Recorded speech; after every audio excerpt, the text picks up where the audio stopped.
The last thing I remember hearing, before the taillights disappeared, was my brother laughing so hard he had to hold onto the door of the truck.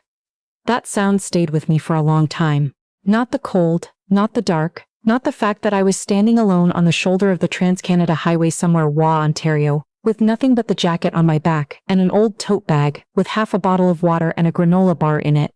The laugh. My own brother's laugh. I was 31 years old. I want you to understand something before I tell you the rest of this. I was not a naive person. I had a job, a lease, a therapist I saw every other Tuesday. I knew what a toxic family looked like from the outside. I had read the articles, listened to the podcasts, nodded along to the videos about boundaries and emotional maturity and breaking cycles. I thought I understood my family clearly enough to protect myself. I did not. The trip had been my mother's idea. A long weekend at my aunt's cottage up near Lake Superior, the kind of thing we did every few years when someone in the family decided we needed to reconnect. I almost said no.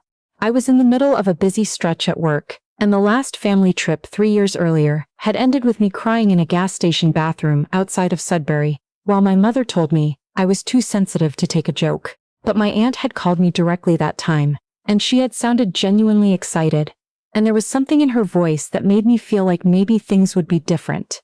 They would not be different. My family has a particular way of relating to me that I spent most of my 20s trying to explain away. My brother has always been the funny one, the one who gets away with things, the golden child who turned every dinner table into his own personal comedy show. My mother laughs at everything he does, always has. When we were kids and he filled my backpack with shaving cream before school, she laughed. When he told everyone at my high school graduation dinner that I had failed my driving test twice, she laughed. When he nicknamed me the warrior in front of my first serious boyfriend, she laughed. I think she believed that laughing alongside him made her cool, made her the kind of mother who didn't take herself too seriously. What it actually made her was someone who taught her son that there were no consequences for humiliating his sister. I had spent 2 days at the cottage trying to stay out of everyone's way. I read by the water in the mornings. I helped my aunt with dinner. I stayed quiet during the evenings when the wine came out and my brother started performing, which is what I call it when he gets an audience and an opportunity. By Sunday afternoon I was actually starting to feel okay. Tired, but okay. We were packing up to leave around 4 o'clock. My aunt's cottage is about 40 minutes off the main highway, down a long gravel road, and the drive back to Toronto was going to take the better part of 7 hours. My mother and I were supposed to ride together in my brother's truck. His wife was driving their kids separately in their minivan, and would take a different route to avoid the construction zones. We stopped at a rest area about an hour into the drive, one of those provincial highway stops with washrooms and vending machines and a few picnic tables under a metal awning. I went inside to use the washroom and to refill my water bottle at the fountain. I was in there maybe 7 minutes, maybe 8. When I came out, the truck was gone. I stood there for a moment just looking at the parking spot like my eyes were playing a trick on me. A blue truck, silver trim, Ontario plates. Gone. I walked all the way to the edge of the lot and looked down the highway in both directions. Nothing. I went back to the picnic tables. I checked the other side of the building. I even walked into the men's washroom by accident and had to back out immediately while a man in a Maple Leafs jersey gave me a look. I did not have my phone. I had left it in the cup holder of the truck because my brother had said, and I want to be very precise about this because it matters. He had said, "Leave your phone, we're stopping for 2 seconds, you'll lose it in the bathroom." And I had listened to him because I always listened to him. Because somewhere deep in me, there was still the version of myself that believed my older brother was looking out for me. My wallet was also in the truck. Not all of it. I had some cash folded in my jacket pocket, $60 I'd brought for gas money, which I had not yet given anyone because no one had asked. But my debit card, my ID, my phone, all of it. I stood under that metal awning and I did the thing I always do when I don't know what to do, which is absolutely nothing, for about 90 seconds, and then a woman at one of the picnic tables asked me if I was okay. She was probably in her late 50s, sitting with what I assumed was her husband, both of them eating sandwiches out of a cooler. She had gray streaked hair and reading glasses pushed up on her head, and she was looking at me with a particular kind of concern that only comes from someone who has never once in their life considered leaving a family member stranded on a highway. I told her what happened, or I started to. I got about 3 sentences in, and she put down her sandwich and said, "Honey, do you want to use my phone?" I called my brother first. It rang 4 times and went to voicemail. I called my mother. She picked up on the second ring and I could hear the truck noise in the background, the sound of the radio, and underneath it, faint but unmistakable, my brother laughing. "Oh my God," she said. But not like she was horrified. Like she had been waiting for this exact moment. "We thought you were already in the truck. We didn't even realize." My brother said something in the background that I couldn't fully make out, but that made her laugh again. "Where are you?" I asked. "We're maybe, I don't know, 20 minutes up. Your brother says it's a prank. He was going to turn around." "It's not a prank," I said. "I'm standing at a rest stop with no phone and no wallet. Turn around." There was a pause and some muffled talking, and then my mother came back on. "He says you'll be fine. He says it builds character." I hung up. I stood there for a moment holding that stranger's phone, and I did the math. 20 minutes up the highway meant at minimum 40 minutes before they could get back to me. Assuming they turned around immediately, which based on the laughter I had just heard in the background, I was not confident they were going to do. The woman with the reading glasses was watching me with an expression that I recognized as the specific pity reserved for people who have just been publicly humiliated in front of a stranger. "Do you need a ride somewhere?" she asked. I thought about it. The next town of any size was Chapleau, about 45 minutes east. There was a Tim Hortons there, which in Canada is as close to civilization as anything, and I had been inside one enough times to know they would let me sit and use their Wi-Fi without buying anything, at least for a while. "I don't want to take you out of your way," I said. "We're going east anyway," her husband said. He had not looked up from his sandwich until now. He had the calm voice of a man who had seen things and decided a long time ago not to be surprised by any of them. I got in their car. I don't know if I can explain what it felt like sitting in the back of a stranger's sedan on a northern Ontario highway, watching the trees go by, and knowing that somewhere behind me, my family was either laughing about what they had done or arguing half-heartedly about whether to come back. The woman, she told me her name was Helen, made conversation about the weather and the drive, and the best places to stop for breakfast between Wawa and the Sault. Her husband drove steadily and did not ask me any questions. There was a reusable grocery bag on the seat beside me, with a library book on top of it. Something about the history of the Great Lakes. It was the most ordinary thing in the world, and I found myself staring at it the way you stare at something normal, when you are trying to remember what normal feels like. Helen's husband dropped me at the Tim Hortons in Chapleau at 6:15. Helen pressed a $20 bill into my hand before I got out, and when I tried to refuse, she said, "Please, I have a daughter." I did not argue with her after that. I bought a large coffee and a sandwich and sat down in a booth by the window and asked the young man behind the counter if I could borrow the charger behind the desk for a few minutes. He looked like he was 19, maybe 20, with a name tag that said Curtis, and he glanced at his manager and then back at me and said, "Sure. No problem." I sat there for a while just holding the coffee. It was the first warm thing I had touched in hours. My brother had texted me 4 times. The first one said, "Haha, okay, joke's over, where are you?" The second one said, "Seriously though, where did you go?" The third one said, "Mom wants to know if you found a ride." The fourth one said, "Okay, we're going to assume you're fine and keep driving. Let us know when you're home." My mother had not texted at all. I sat with that for a while too. Here is the thing about my family that I have tried to explain to my therapists, and to my 2 closest friends and to myself, in my apartment, more times than I can count. They are not bad people in the way that people imagine bad people to be. They do not yell. They are not cruel in a loud, obvious way. What they do is quieter than that. They make you feel like you are always overreacting. They make everything into a joke until you feel insane for not finding it funny. They make you feel like the problem is your own inability to just relax, to just laugh at yourself, to just be easier to be around. And then when something actually happens, something real, they reframe it so quickly and so completely that by the time you try to describe it to someone else, it sounds almost nothing like what it was. "A prank," my mother had said. "He was going to turn around," she had said. And underneath all of that, my brother laughing, and the truck driving east while I stood under a metal awning watching it go. I borrowed Curtis's phone charger for 45 minutes. I called my best friend in Toronto, and she picked up immediately, the way she always does, and I told her what happened in a flat, even voice because I was afraid that if I let any feeling into it I would start crying and not stop.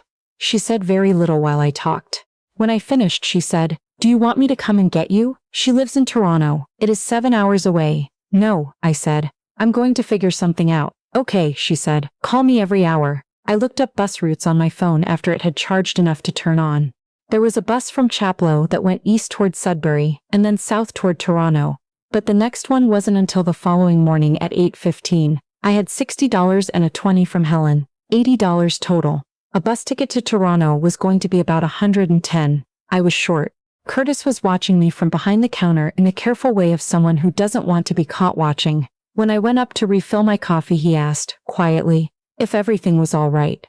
I told him a short version. He nodded. He refilled my coffee without charging me for it. About an hour later, a woman came in who I had noticed at the bus station information board earlier. A tall woman with close-cropped natural hair and a rolling suitcase, and we made brief eye contact in the way that two women traveling alone sometimes do. She sat down 2 booths over and spread out a transit map on the table. After a few minutes, she looked up and asked if I was trying to get to Sudbury. I said I was trying to get to Toronto eventually. Yes, through Sudbury. She said she was driving to Sudbury in the morning and had room in her car if I wanted to split gas. She was a nurse, she said, heading back after a week up north visiting her parents. She had the steady matter-of-fact energy of someone who made decisions quickly and did not second-guess them. Her name was Kezia. We talked for almost 2 hours that evening.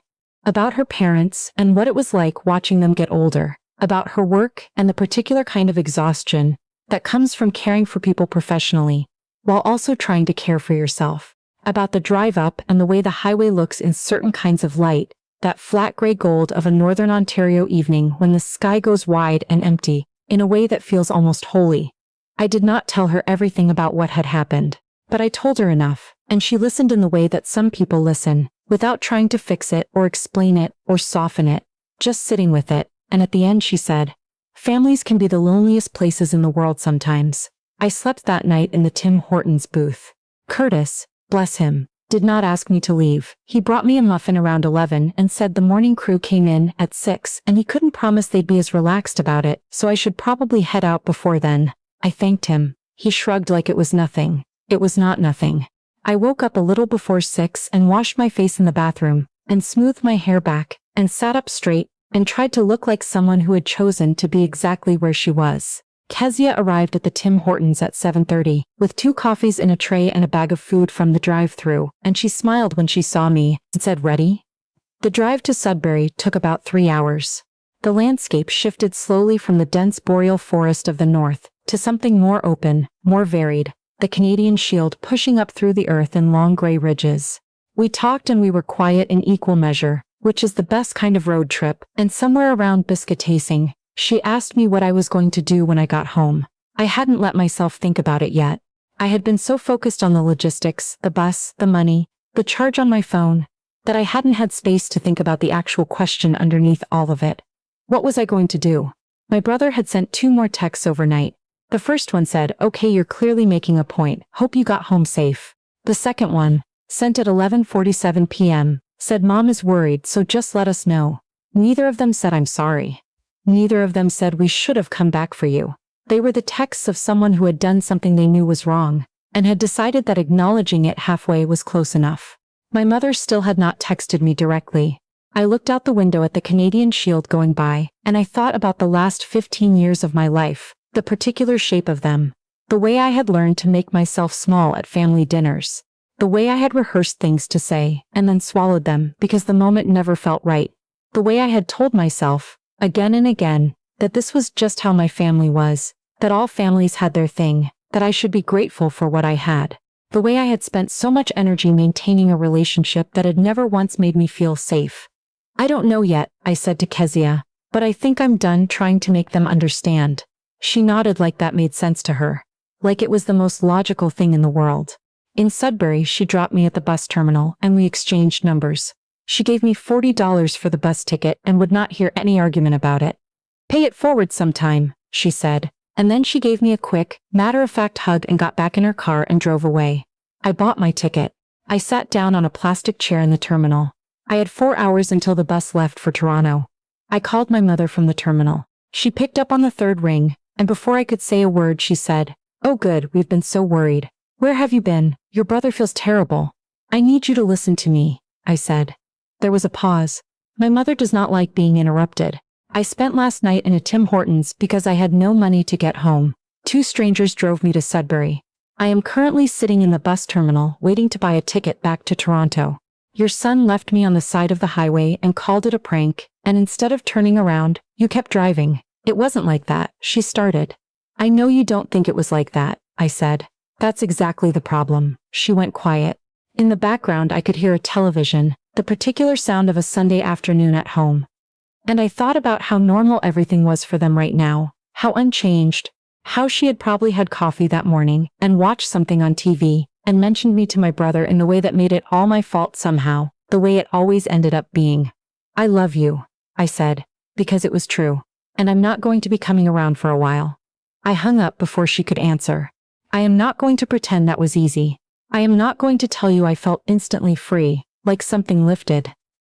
What I felt was tired in a way that goes down into your bones, and sad in the complicated way you feel sad about something that you have known for a long time, but kept refusing to see clearly. The bus to Toronto left at 2:15. I sat by the window and watched Ontario slide past, the rocks and the pines and the big open sky, and somewhere around the French River I started to cry, quietly, in the way you cry when you finally let yourself. It was the first time I had cried for myself in a long time, not out of self-pity and not out of anger. Just out of grief.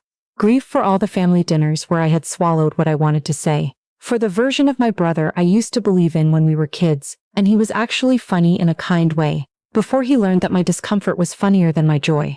For the version of my mother I used to wish for. For all the times I had driven home from family events and sat in my car in the parking garage of my apartment building, not ready to go upstairs yet, not ready to be alone with everything I was feeling.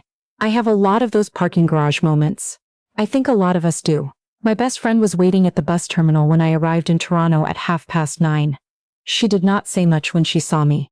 She just put her arm around me and said, "Let's go home," and we walked to her car and she drove me to my apartment and came upstairs and made tea, and we sat on my couch until after midnight and talked about everything and nothing. 2 weeks later I sent my brother a message. I kept it short. I told him that what he had done was not a prank, that it had been dangerous and deliberately humiliating, and that I was stepping back from the family for the time being. I told him I hoped things were well with him and his kids. I meant it. I love his kids. He did not respond. My mother called 3 times over the following month. I let the calls go to voicemail and listened to the messages alone in my kitchen, my phone on the counter, the messages playing into the empty air of my apartment. She said she missed me. She said she wished we could talk. She said she didn't understand why I was being so hard on everyone. She said my brother had not meant any harm. Not once did she say she was sorry. I have not been to a family dinner in 8 months now. My therapist says I am doing the right thing. My friends say I am doing the right thing. Some days I believe them, and some days it still feels like something I have to keep deciding, over and over, the way you have to keep deciding to take care of yourself even when everything in you has been trained to believe you don't deserve to. But here is what I know.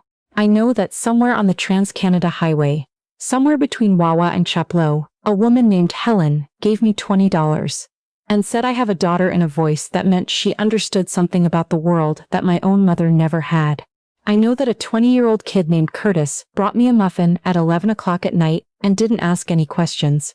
I know that a nurse named Kezia drove 3 hours out of her way for someone she had met in a Tim Hortons on a Sunday evening and waved off the thanks like it was the most ordinary thing. I know that the people who were supposed to love me the most left me on the side of the highway and kept driving. And I know that when I got home to my apartment that Sunday night and stood in my own kitchen and made my own tea, something had shifted in me. Nothing dramatic, nothing like the movies. Just a quiet, certain knowledge that I had survived something, that I had gotten myself home, that no one in my family had been the one to get me there. I did that. I got myself home, and I have been getting myself home ever since.